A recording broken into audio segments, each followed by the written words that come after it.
할렐루야. 오늘 성경 말씀 시편 말씀 봅니다. 시편 127편 말씀 보겠습니다. 시편 127편 말씀 보겠습니다. 여호와께서 집을 세우지 아니하시면 세우는 자의 수고가 헛되며 여호와께서 성을 지키지 아니하시면 파수꾼의 깨어 있음이 헛되도다. 너희가 일찍이 일어나고 늦게 누우며 수구의 떡을 먹음이 헛되도다. 그러므로 여호와께서 그의 사랑하시는 자에게는 잠을 주시는도다. 보라, 자식들은 여호와의 기업이요 태 열매는 그의 상급이로다. 젊은 자의 자식은 장사의 수중의 화살 같으니 이것이 그의 화살통에 가득한 자는 복되도다.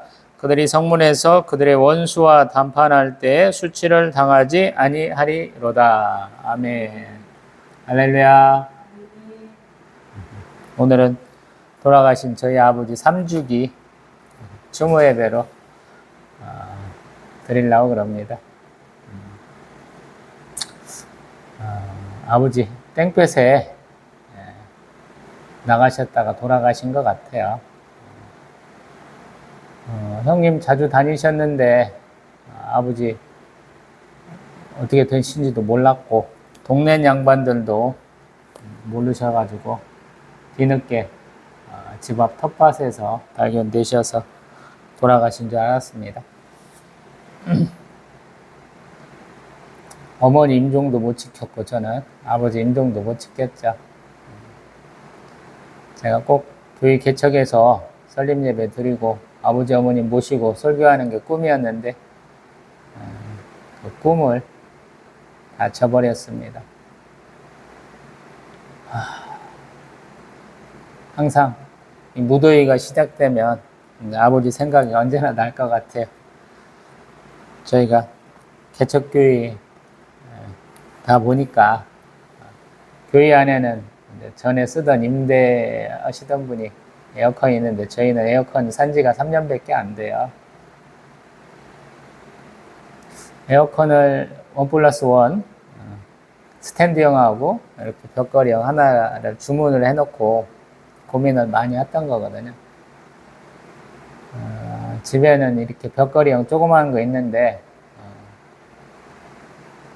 실외기를 우리가 더 사서 이렇게 연결할까 이렇게 좀 망설이던 때요. 돈도 없으니까. 아버지 땡볕에 돌아가셔가지고 굉장히 미안했던, 죄송했던 저입니다. 그래서 이번 3주기 추모 예배는 어떤 말씀으로 예배 드려볼까라고 잠깐 고민을 했는데 이상하게 아들이 아버지를 추모하는 것보다는 목사로서 뒤늦게 신앙생활을 시작하신 나이 드신 초신자를 신방했을 때 주는 말씀인 것 같아요. 우리 127편이 또 그렇잖아요. 아버지 동생들이 교회를 다녔어요. 바로 밑에 남동생은 교회 장로가 되었고 아마 막내 여동생은 권사쯤 된 것 같아요. 그래서 권함을 받고 교회를 잠깐 다니셨던 것 같은데 자식들 먹여 살리는 것이 너무 힘들겠다 그래서 교회는 안 다니셨고 다니다 마셨고 잠깐. 근데 예전 같으면 시골에는 종탑 세웠잖아요. 그래서 그때 헌금도 하셨다 그러고 아버지 교회는 안 다니셨지만 교회 다니는 사람 욕해 본 적이 한 번도 없다 그래요. 교회를 욕한 적이 없다라고 그러시더라고요. 근데 아버지 말년에 제가 이렇게 뜬금없이 목사가 되고 목회를 하다 보니까 아버지도 교회를 다니셨어요. 어머니도 같이 다녀주셨고 참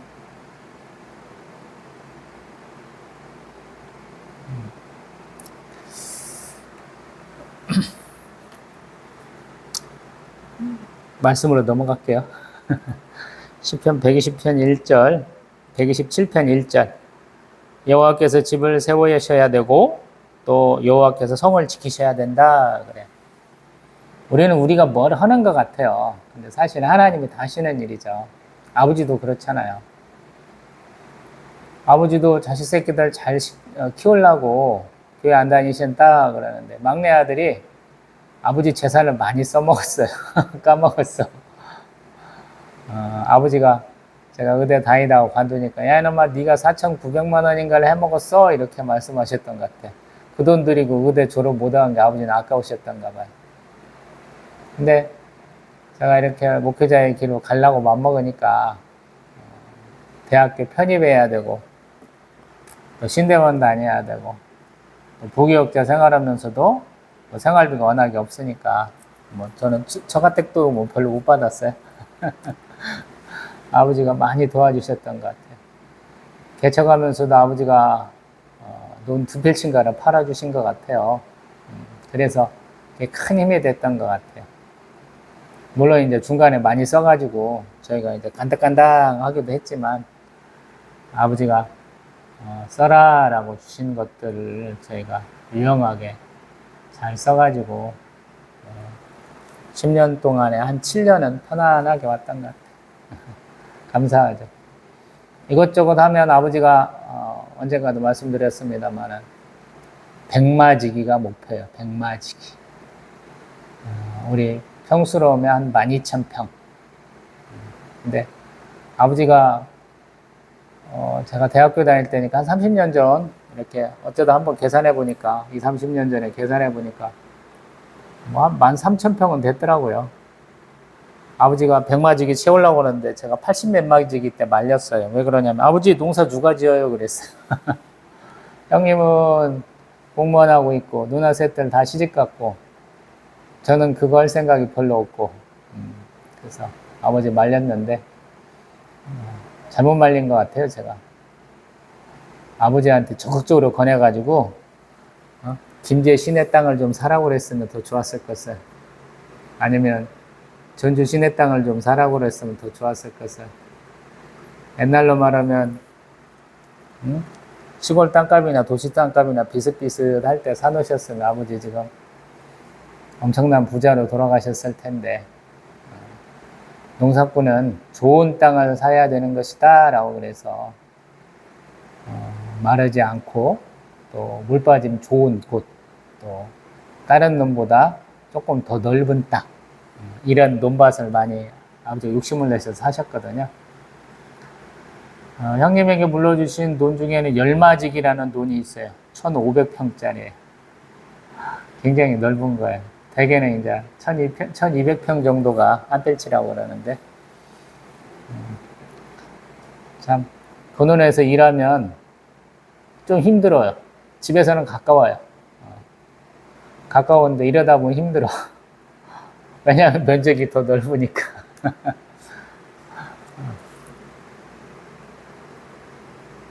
그래서 하는 말, 하나님께 좀 맡기자. 지금 당장 교회 다니시는 분들도 돈 한두 푼 더 버는 걸 많이 바라시더라고요. 직장 생활도 그렇고, 자녀들 뭐 취직하는 거나 상급학교 지나가는 거 막 보면은 당장이 눈앞에 보이는 게 중요하더라고요. 근데 그거보다는 하나님이 풀어가시는 방식대로, 하나님의 계획대로 쭉 가는 것이 더 좋거든요. 저는 좀 맡기라 그래요.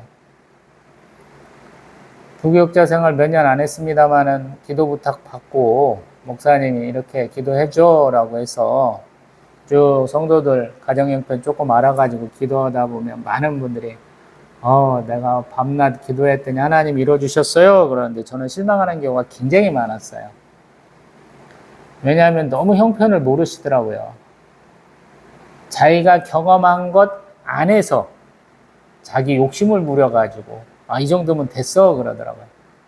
근데 정작 자기 자녀들 놓고 기도했는데 자녀들의 입장은 전혀 다르더라는 거예요.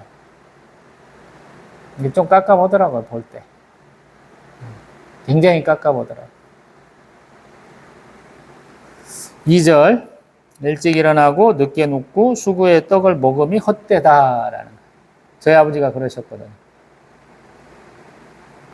아버지 장농은 자개농 아시죠? 조개 갈아갖고 이쁘게 만든 자개농. 동네에서 몇 집 있지도 않을 때 아버지 자개농 딱 사셨거든요. 그 자개농 안에 철따라 자식들이 사다 놓은 게 있어요, 옷들이. 어디 행사 가면 예전에는 수건 나눠주는 게 다 보편적인 일이었잖아요. 수건도 잔뜩 있고, 양말도 잔뜩 있고, 속옷도 잔뜩 있고, 내복도 잔뜩 있고. 근데 아버지가 입은 거는 항상 떨어진 걸 입으셔. 구멍 난 거. 왜 그런가 이해를 못 하겠더라고. 좀 색바라고 떨어지면 버려야지. 양말 새 거 있는데 그걸 굳이 기워갖고 쓰시더라고요. 왜 그럴까? 그러면. 저도 부모 되니까 알겠더라고요. 아껴야지.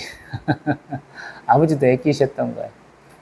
근데 그 아낀 것이 본인한테만 인색하면 좋은데 자식들에게도 그걸 시키셨더라고요.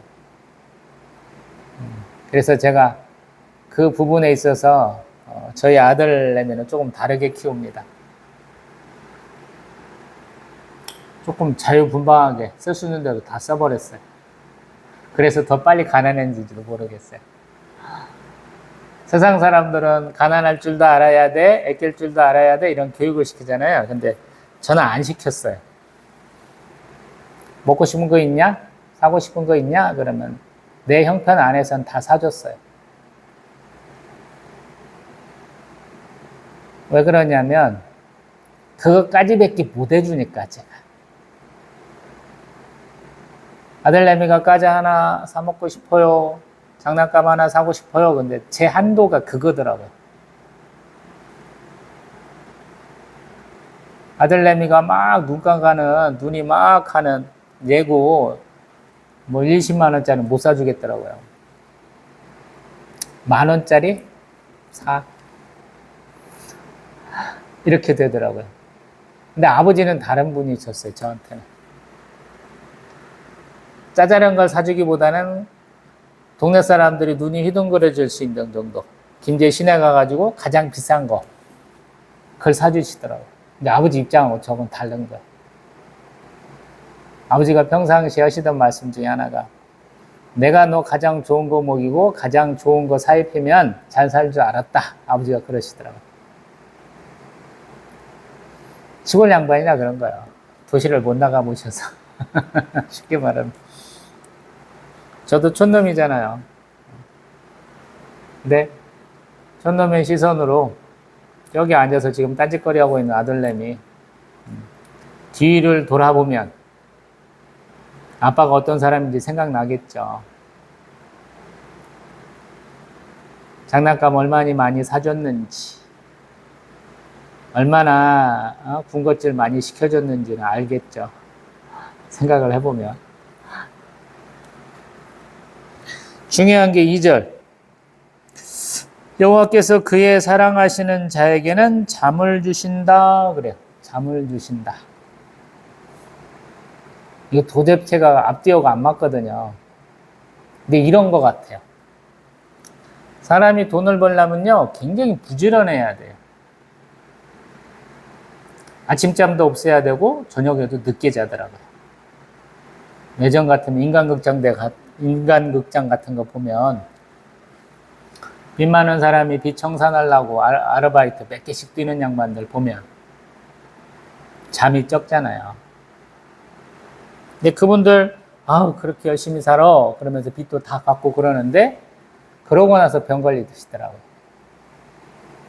우리 미국 같은 데 이민 가는 분들, 우리 대한민국에서 엘리트들이 갔죠. 근데 가서 기껏 해봐는 뭐냐면 세탁소, 아니면 야채가게 이런 거 하셨잖아요. 그러니까 그런 분들은 먹고 사는 방법이 뭐예요? 계속 몸을 써야 되잖아요. 어렵고 힘든 환경에서 자기의 노동력으로 경제력을 이렇게 얻어야 되니 얼마나 힘드셨어요. 그러니까 조금 먹고 살만하면 아프기 시작하고 못 누리고 사는 거죠.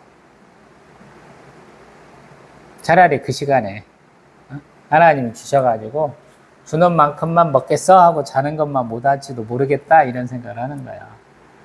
사람은 걱정이 많거든요. 저도 그래요. 제가 불면증을 한 1년 가까이 앓았잖아요. 왜냐하면 교회는 부흥하지도 못하고 교회 재정도 어려워지고 저희 사무의 통장에는 돈이 없고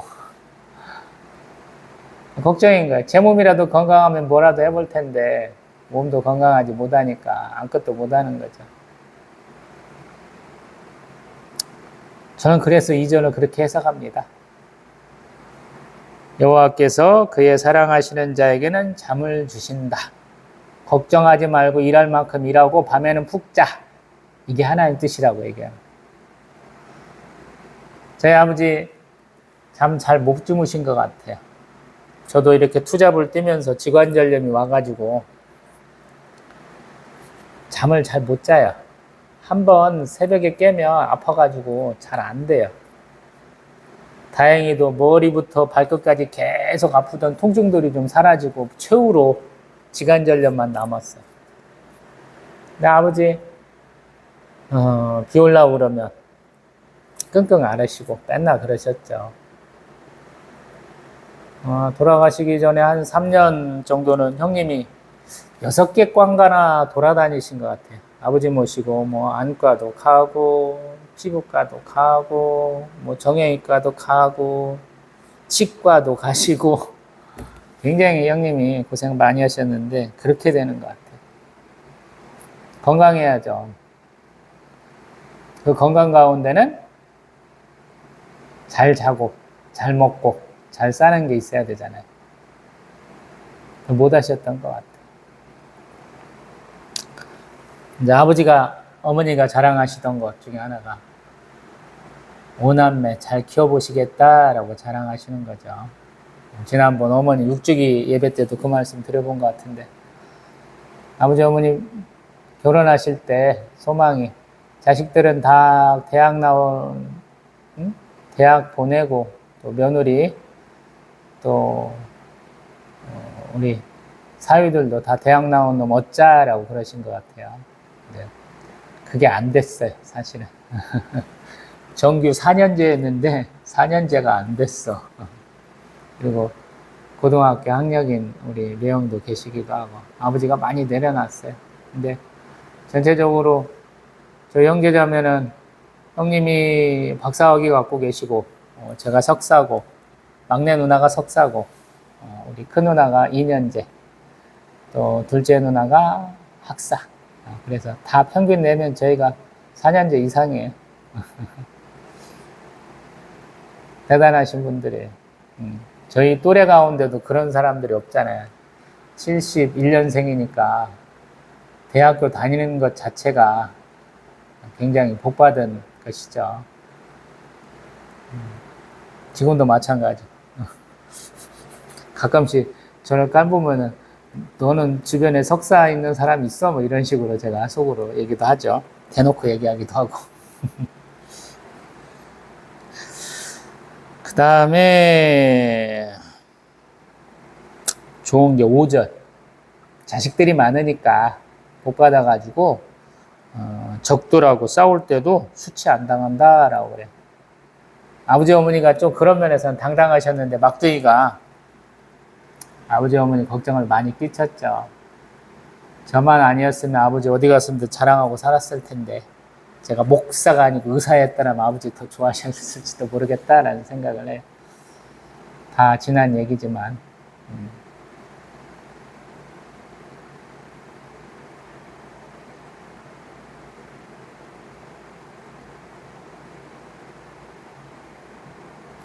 하나님 왜 이 말씀 보게 하셨을까 싶어요.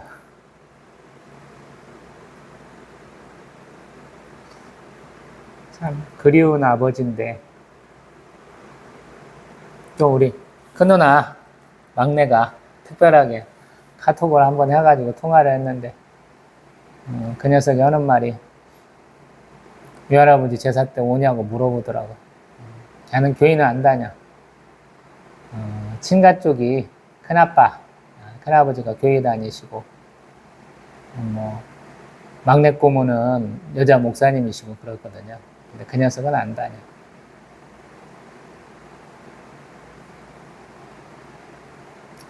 제가 왜 목사가 됐는지는 모르겠어요. 아버지 어머니 그렇게 걱정도 많이 끼쳤지만 아버지 어머니하고 제 인생에 대해서 심도 있게 얘기는 못 나눠본 것 같아요. 아들내미 공부를 많이 시키려고 그랬는데 때로는 많이 사랑으로 덮어주셨는데 대화의 상대는 돼주시지 않았던 것 같아요. 제가 더 못한 것 같기도 하고. 제 아들내미하고는 대화를 해보려고 그러는데 아들내미가 한국말을 잘 못해서 13살이나 먹고도 저렇게 못해갖고 그게 좀 서운할 뿐이에요. 제가 이렇게 가끔씩 가슴에 통증이 있고 머리가 찡할 때면 저 새끼랑 대화도 못 해보고 죽네 이런 생각도 하거든요. 어쩌다 한 번씩은. 제 안에 그게 한이거든요.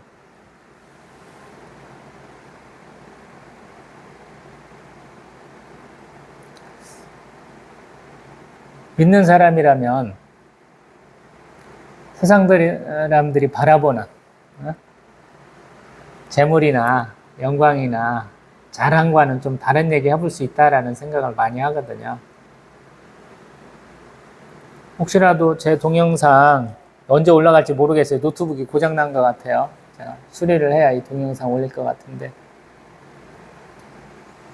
대화를 좀 나눠보십시오. 부모와 자녀 간에 신앙이 뭔지, 믿음이 뭔지에 대해서 한번 대화를 나눠보세요. 보고 사는 문제도 굉장히 중요하죠. 근데 그거보다도 우리가 더 심각하게 얘기해 볼 것이 뭐냐면 내가 하나님을 믿고 하나님의 뜻대로 행하는 것이 무엇인가를 좀 방향성을 정해야 되거든요. 21세기 대한민국이에요. 세계에서 선진국이라고 불리기에 충분한 나라입니다. 근데 굉장히 부가 상위 계층에만 몰려 있어요. 이제 중산층이라는 개념 자체가 거의 사라진 것 같아요. 지금 제 50대의 중위소득이 어느 정도냐? 평균값이 아니고 중위소득. 가장 많은 사람들이 있는 게 어느 정도냐? 그러면 제가 받고 있는 거의 200만 원대인 것 같아요. 부부가 똑같이 받아도 400만 원, 500만 원이잖아요. 물론 이제 능력 있는 사람은 혼자 벌어도 그렇게 벌어요. 아까 잠깐 얘기했던 조카도 그 정도 법니다. 굉장히 공부 열심히 했던 애라 4년 장학금 받고 다니네요. 굉장히 똑똑하네요, 우리. 과장급이고 국민연금공단. 물론 이제 지방지사지만. 그거 갖고 뭘 할 수 있겠느냐라는 거. 저희 사모하고 저하고 그 정도 둘이 벌어갖고 할 수 있는 게 아무것도 없거든요. 집안채 살 일도 없고 노후 대비가 전혀 안 되는 돈이거든요. 어떻게 해야 되겠느냐.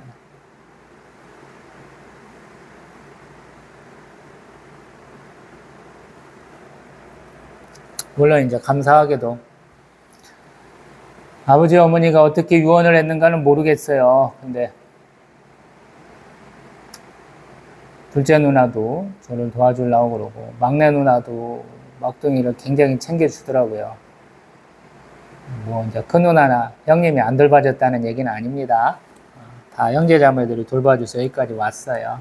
음으로 양으로 다 챙겨줘서 하고 싶은 대로 해라 해줘서 여기까지 왔습니다.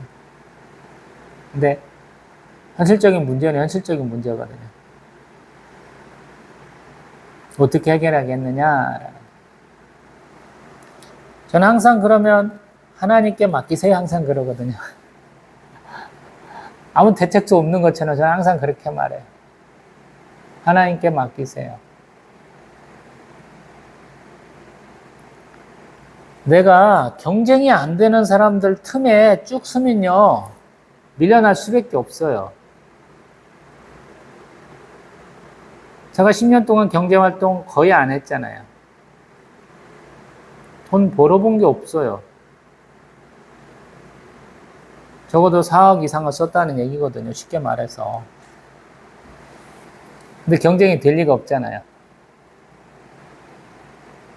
하나님은 그러라고 하셨고, 제 생각에는 또 너 힘들게 살아왔으니까 네 인생에 한 10년 놀아, 이렇게 하셨는지도 모르겠어요. 예배 드리고 기도하고 성경 보고 마음껏 놀아. 저는 굉장히 감사하고 기쁜 날들이었다라는 거예요. 그리고 앞으로 어떻게 될지는 모르는 거죠. 남들처럼 뭐 집이 한 채 있고, 어떤 사람은 뭐 50대에 벌써 열심히 벌어갖고 집 두세 채 있는 분도 계시고, 통장에 뭐 수억 원 있는 분도 계시고, 그런 분들 많더라고요. 모르겠어. 그런 분들하고 저하고 제가 그런 분들을 쫓아갈 수는 없잖아요. 방향을 정해야 된다고. 10편 127편이 그랬다라는 생각이 들어요. 아버지도 할아버지한테 돈 6마디인가 얼마인가 코딱지만큼 받아갖고 나오셨고, 그거 받아가지고 어머니하고 죽도록 일하시고 늘리긴 늘리셨는데, 제가 생각할 때 많이 못 누렸다라는 생각이 들어서 드리는 말씀이에요. 생전에 동네에서 부자 소리는 듣긴 하셨지만, 어머니 육직 예배 때도 보면 어머니 잘 퍼졌다고 그랬죠. 동네에 뭐 팔러 오면 누네 집 잘 사냐고 물어볼 거 아닙니까? 저희 집이 언제나 그 코스 안에 있었다고. 어머니 자신의 배고픈 시절이 있어서 그랬는지 모르겠지만 찬밥 좀 주세요 그러면 어머니 꼭 밥해서 줬다고 제가 말씀드렸죠. 제가 그때는 뭐 어머니나 저나 교회 다니는 사람들이 아니니까, 탁발을 오면 남들은 아마 한 대박이나 이렇게 줬는가 봐요. 근데 저는 아니 바랑이라고는 주머니가 큰데 내가 한 대박 줘갖고 되겠어? 그래서 저는 2대박씩 주던 사람이에요. 어머니가 그렇게 통이 크셨단 말이에요. 근데 많이 못 누르셨다라는 생각이 들어요. 그래서 드리는 말씀. 이만큼이면 됐어 라고 하기 전에 조금 아쉬운데 할 때 멈추시라는 거예요. 세상에서 성공하고 세상에서 높이 올라가려는 노력을 멈추시라는 거예요. 조금 이상한 얘기죠. 교회 다니는 사람들 별짓 다 하잖아요. 자식들한테 뭐라고 하냐면, 야! 고등부 예배 드릴 필요 없어. 중고등부 예배 하지 마. 그냥 예배 한번 드리고 가서 공부해. 월요일 날부터 시험이면 주일날 학원 가. 이러신 분들 대부분 많았잖아요. 그래서 어떻게 됐어요? 걔네들 대학교 졸업하고 직장생활 하면서 예배 드리면 이러고 있잖아요. 멍해가지고 교회 안 간다고 하는 사람도 많고. 저희 아들은 지금 뱃속에서부터 아빠 설교 들었는데 무려 13살인데 지금 예배 드리는 와중에 이지랄하고 있어. 굉장히 문제가 커지는 거죠, 이게.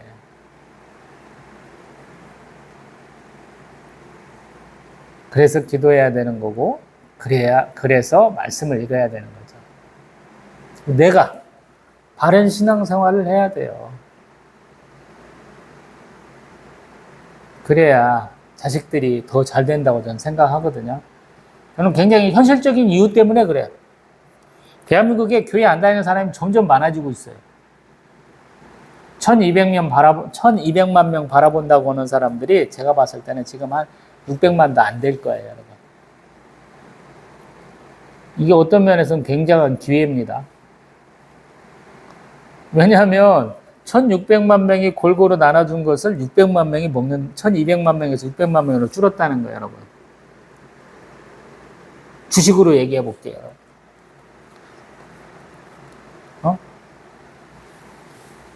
자사주 소각했다고 생각을 해봐요. 주식의 가치가 높아지잖아요. 한 주 한 주. 그런 거랑 똑같은 거잖아요. 하나님의 능력, 하나님의 축복의 양은 더할 수도 없고 뺄 수도 없다. 우리가 얘기를 하죠. 하나님의 사랑은 무한하고 또 완벽하다라고 얘기하잖아요. 그러면 대한민국에 있는 사람들, 교회 다니는 사람들은 남들 안 다니는 것만큼 2배 받을 수 있지 않냐? 아주 바보 같은 계산법이지만 굉장히 현실적인 거예요.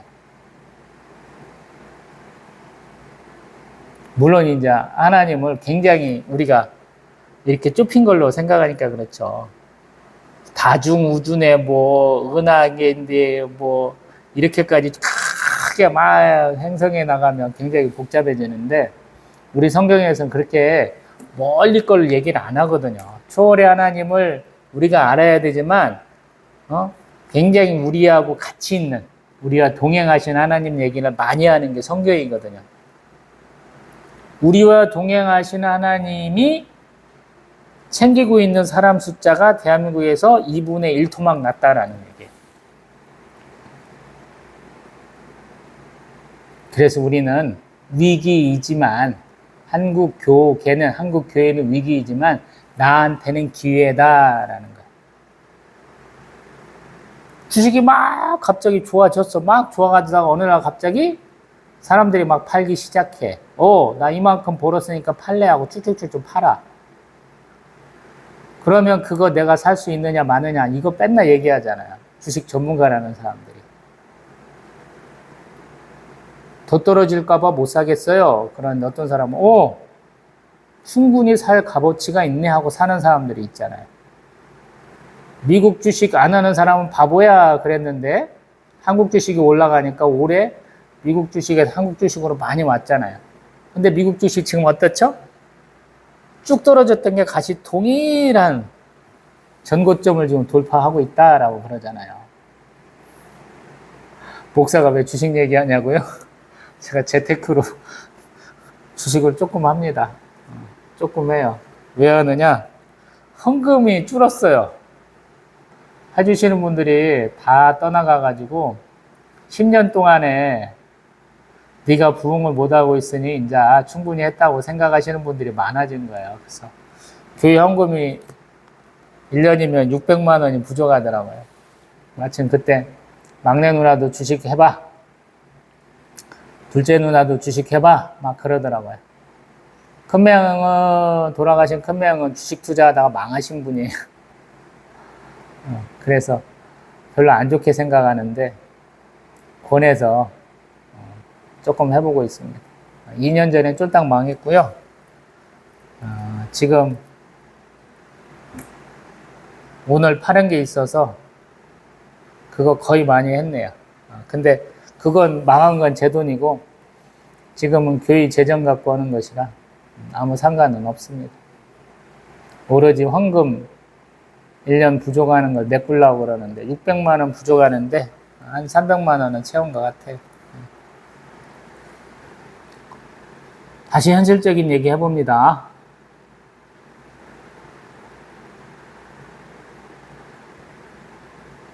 내 뜻대로 사지 말자. 하나님 뜻대로 살자. 그게 제가 드리고 싶은 말씀이에요. 아버지 77의 신앙생활 다시 하셨거든요. 아마 20대, 30대 아마 잠깐 신앙생활 하셨을 것 같은데 한 50년쯤 지나서 신앙생활 같이 하셨거든요. 저하고. 제가 교회 열심히 다니니까 아버지, 어머니도 같이 해주신 거예요. 그래서 제가 아버지, 어머니하고 한 1년간 신앙생활 같이 했어요. 제가 가장 행복했던 시간으로 알아요. 제 옆에 아버지, 어머니 딱 앉아갖고. 근데 제가 원일 헌일하고 교회를 옮기게 되면서 다 흐트러져가지고 아버지, 어머니 교회 안 다니시게 되고 뭐 여러 가지 일들 다 겪었죠. 시편 127편의 핵심은 내 뜻은 내려놓고 하나님 뜻대로 하자. 왜? 하나님이 나를 챙겨주시니까. 그게 믿음이에요, 여러분.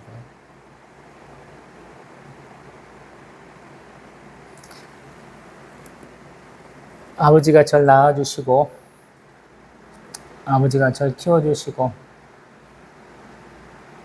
아버지가 절 용서해 주시고, 아버지가 사랑해 주셔서 이런 말씀도 할 수 있네요.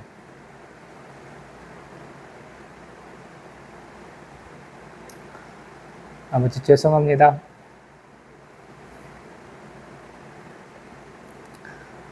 또 아버지 사랑합니다.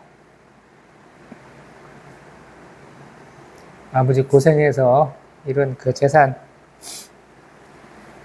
그 돈, 제가 신앙생활하는데 가장 큰 도움 준 동지대 돈 2필치 제 거로 해주시고, 어쩔 수 없이 지금 돈도 떨어지고 세금 문제 때문에 팔아가지고 집 산다고 하면서 지금 6개월째 지금 이러고 있는데요. 집 사서 저보다는 아버지 어머니 더 웃겨드렸던, 기쁨 주었던 아들내미, 아버지 손주 상호 잘 키우겠습니다. 아버지 사랑합니다.